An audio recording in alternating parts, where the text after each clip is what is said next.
Hey everyone, I've just come back from the Wise Traditions Conference in Salt Lake City, and I wanted to explain a little bit because I know maybe some of you are a little bit confused, right?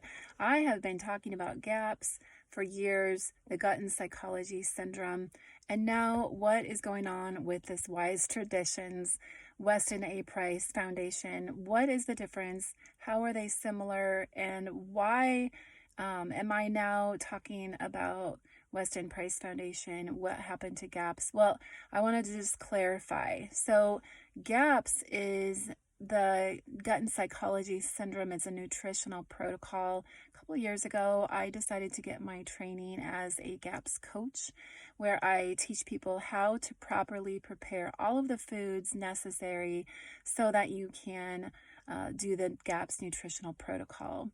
The Weston A. Price Foundation is another organization that is very similar to GAPS. And I actually learned about Weston Price Foundation when I was in my GAPS training. Now, I'm going to break it down. There's basically three different styles here. Okay, so let's start with the Wise Traditions or the Weston A. Price Foundation diet.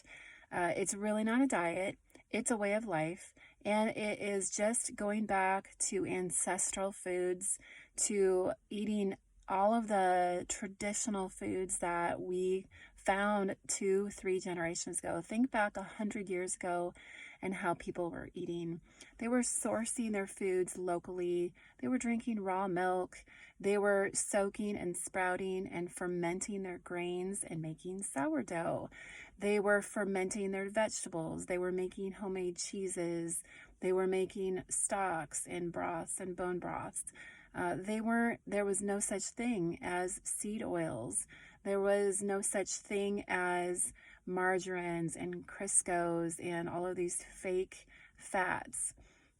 So that's the traditional way of the Wise Traditions diet. They have 11 principles, and I'll link that down below so you can look more into the Wise Traditions diet. Now, GAPS is very similar because GAPS also is using ancestral foods. It is properly preparing things like your nuts and seeds and your beans and legumes and all of those things that we've kind of lost those cooking skills. GAPS is all about fermented foods. It uses raw milk, locally sourced, all of those good things. GAPS is a little bit of a deeper healing because GAPS is more about digestibility. And so with GAPS, you actually have two different